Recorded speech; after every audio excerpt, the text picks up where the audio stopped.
their mental strength is just as well as strong.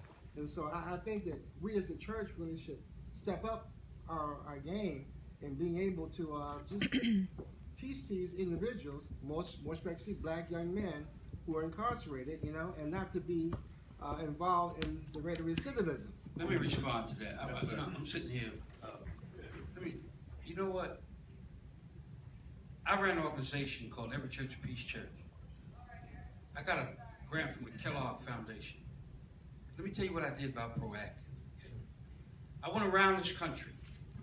I tried to meet with preachers in every major city. I told them this was coming. And I said we need to set up institutes to train people nonviolently, certify people as trainers, and build these nonviolent community groups and support systems in churches, because nonviolence has to be a way of life. Nonviolence is not simply having a protest where violence does not occur. That's not nonviolence, okay? And that's not Paction, because I renamed it called Paction. That's what we think it is, because we don't let Al Sharpton convince us that he's some nonviolent civil rights leader.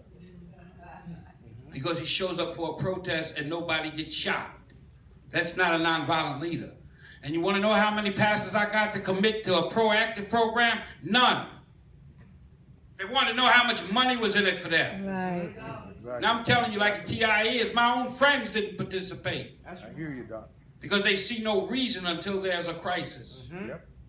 That's the problem. We have a mentality problem in the black community.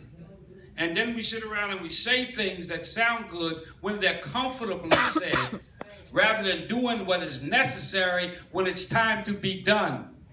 Because we don't know how to follow leadership. And too many of us are too busy following the dollar. And that's the reality of it. That's right. And so we can talk about being proactive, but proactive means you got to do something. Not sit around and complain, after the train has left the station. I tried to do it. So I'm telling you from experience that they did not budge. So we need to ask ourselves why they don't budge. It's not that people aren't trying to do proactive things. There are a lot of people in the black community trying to do proactive things. There's a lot of real leadership in the black community. There's a lot of new voices in the black community, but I bet you they never get heard. I bet you what I said today don't get out of this room. Nor my name. Because the people who would put it out there are too preoccupied with what it's going to mean in terms of their popularity, who have nothing to offer, because they didn't spend time preparing to have something to offer. Okay? Now, that's the reality of where we are. Until we stop fooling around with these people and aiding and abetting this ignorance, stupidity, laziness, sloth, and narcissism, we're going to get nothing. And I don't want to die empty-handed.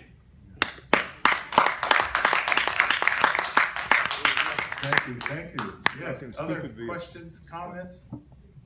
Stuck in Stupidville. Yes. I may have missed some of what the session was about, but my question is, what is the church, or what are the church people doing to make church relevant to young people? And I say that in the sense that a lot of the young people I talk to don't go to church. I talk with them even about teaching the spiritual lessons of Negro spirituals and where they came from, and that's considered old time. So if you've covered it already, you can skip over it. But what can be done, and I don't want to make things, change to the church for the kids, but what can be done to make church relevant to you? Thank you. Thank you for that. If that makes sense to me. Any comments from the panel? Listen, while she's getting the microphone, go ahead, baby. No, I was getting the microphone to give a heavy sigh, not to speak, just. I don't know. Well, no. I think what you were doing was the right thing. We got to stop. Listen, we're so caught up in this culture, in this country. Popularity is not the criteria of epistemological credibility. In other words, because something is or is not popular doesn't mean it's the right or wrong thing to do. Because big and massive participation ain't necessarily the criteria of success. That's right. So if you were trying to teach them where the spirituals came from, you were doing the right thing. If you didn't have enough people, work harder at it. You work harder at doing the right thing when it's not successful, not change what you're doing to something that will be successful. I think you're trying to make it relevant. It's not all the church's fault. You know, we got some young people out there who really need to be sat down and explain. Listen, the nihilism, they don't have no respect for anything. Need to be sat down and explain first why they need to respect their own tradition, then tell them what the tradition is. Because they don't know the basics. So I'm not so sure that what you were doing was wrong. And in terms of being relevant, you don't want to relativize yourself right out of existence. Okay? So there are points at which the gospel, in order to be prophetic, must run the risk of being ignored. But it doesn't make it any less right or any less true. So if that's what you were doing, keep doing it. Expand the program. Do the best you can. And the lack of numbers is not necessarily an indication of your failure.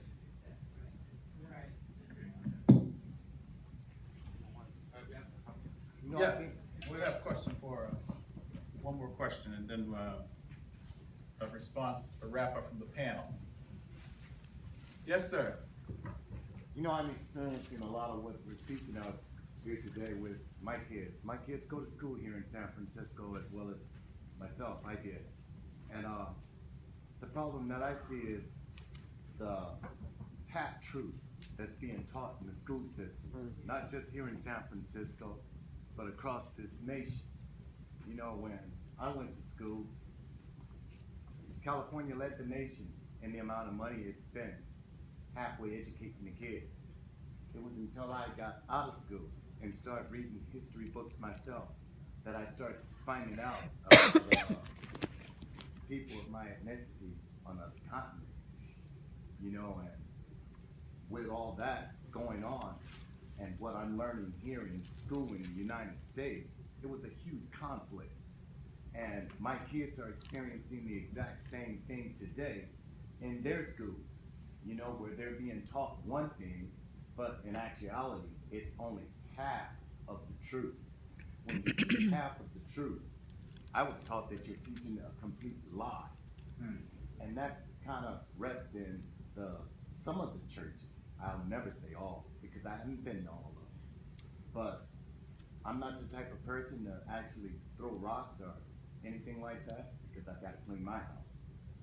Before we can start looking at the church to take a stand and do anything, we're supposed to stand and do something. Thank you all. Thank you.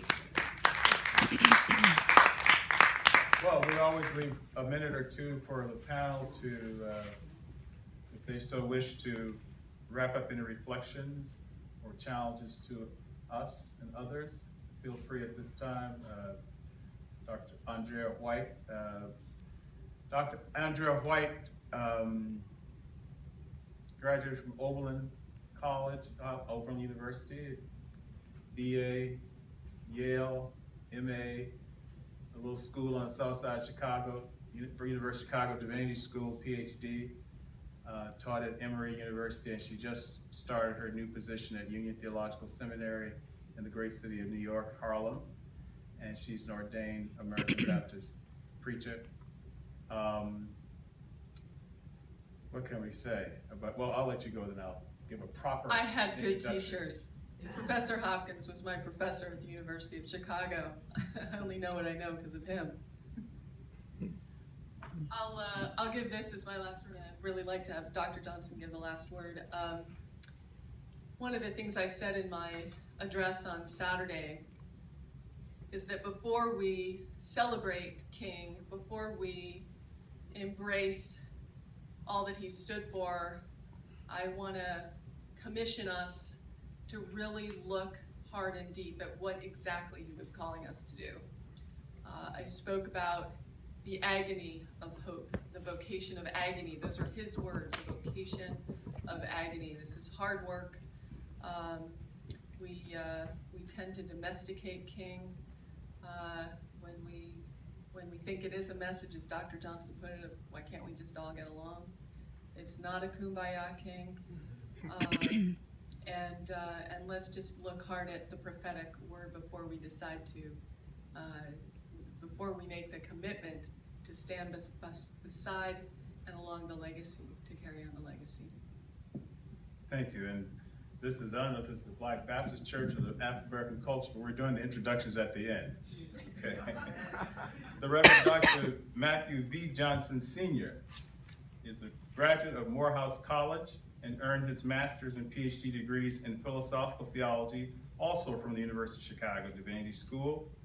He has done postgraduate studies in psychoanalysis and is a member in training at the Institute of Contemporary Psychotherapy and Psychoanalysis.